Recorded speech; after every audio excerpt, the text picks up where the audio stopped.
सनातनी बेचारा भोला आदमी है ना, ये लोग समझते नहीं, बहुत भोले, बातों में आ जाते हैं। अब नए नए दरबार चालू हो गए दूसरे धर्म वालों के, वो ऐसा फू करते हैं, आदमी हो जाता है। हम उन्हें क्या बतावें, आप सुनकर आश्चर्यचकित होंगे। हम एक बार अपने गुरुजी से, जो हमारे गुरुजी हैं, बात नहीं करते, सामने नहीं बैठे, सन्यासी बाबा, पर अंतर्मन में हमारी बात होती है। तो हम एक दिन गुरुजी से पूछ रहे कि आपने हमें ये सिद्धियां, ये शक्तियों से क्यों जोड़ा, अच्छी खासी कथा करते हैं, क्या जरूरी है, बेफजूली की आपत मोल ले रहे। बोले बेटा, सठे साठ्यम समाचरित, जैसे को तैसा जवाब देने के लिए ये सिद्धियां हैं तुम्हारे पास। तुम्हें पूरे भारत में राम नाम का प्रचार करना है, करना है, करना है, अंजाम कुछ भी हो। इसीलिए हम आपसे ये कहना चाह रहे हैं, हिंदू बहुत भोला है, वो क्षणिक सुख के लिए किसी को भी आज के समय में व्यक्ति भगवान मान लेता है। भगवान एक ही है, वो भगवान राम और हनुमान जी।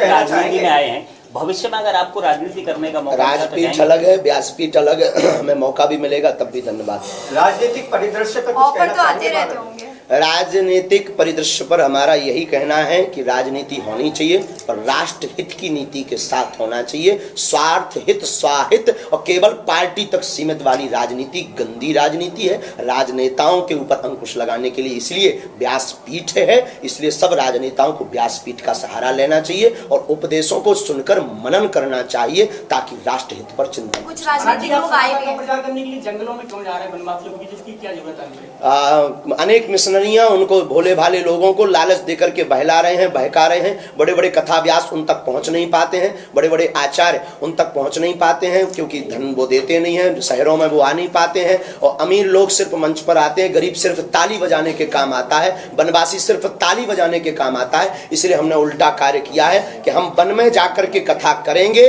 और अमीरों की जगह उन वनवासियों को मंच पर चढ़ाएंगे और अमीरी मंत्रियों को नीचे बैठा करके ताली बजवाएंगे, ताकि समानता का भाव प्रकट हो सके और मिशनरियों पर अटैक हो सके। तब तो ये हमारे खिलाफ षड्यंत्र होने लगे हैं, क्योंकि उन्हें डर लगने लगा ये आदमी उल्टा। आप कई बार हिंदुत्व को लेकर गुरु जाते हैं, इसको लेकर आप कई लोगों के निशाने पर भी हैं, निशाने पर होने से हमें कोई फर्क नहीं पड़ता है। बहुत अपनी जिंदगी विवाक रहते हैं, हमें उससे कोई फर्क नहीं पड़ता, किसी के भी निशाने पर हो। हम हनुमान जी के सहारे पर हैं, हनुमान जी के निशाने पर बने रहें, बस एक निशाना हमको चाहिए। लोग क्या कहते, हमें इससे डर नहीं, न हमें कल की परवाह है, न आज की परवाह है। कल प्राण जाते हो चले जाएं, लेकिन हम हिंदुओं को, सनातनियों को, जितने हमसे लोग जुड़े हैं, हम यही कहेंगे, जो दीपक हमने जलाया है ये बुझने मत देना, बस। महाराज जी, एक लास्ट क्वेश्चन, मीडिया के माध्यम से क्या देश को संदेश देना चाहिए? भारत में अगर सामाजिक समरसता बनाना है, सबसे पहले जातिवाद पर प्रहार किया जाए, जातिवाद शून्य किया जाए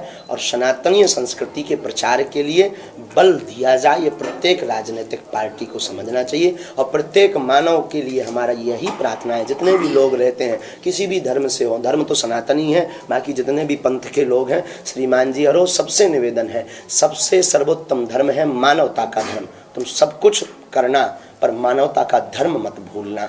और अगर धर्म के खिलाफ लड़ रहे हो तो आप अधर्मी हो। कभी दो धर्मों में लड़ाई नहीं होती है, अगर आप लड़ रहे तो आप अधर्मी हो। लड़ाई हमेशा धर्म और अधर्म में होती है। इसलिए कोशिश करो कि सब लोग सामंजस्य में रहें, प्रेममय रहें, मानवता की सीख सदैव देते रहो। हाल ही में अमीर खान ने अपने नए ऑफिस का उद्घाटन किया है, इसको लेकर क्या कहेंगे? हाँ, ये जो है, ये हिंदुओं के जगने का सुप्रभाव मिलने लगे हैं। हरे झंडे, ये हरी झंडी मिलने लगी, ये हिंदू जग रहे हैं ना, जो बाइकआउट कर रहे हैं सनातनी, ये कथा का परिणाम है।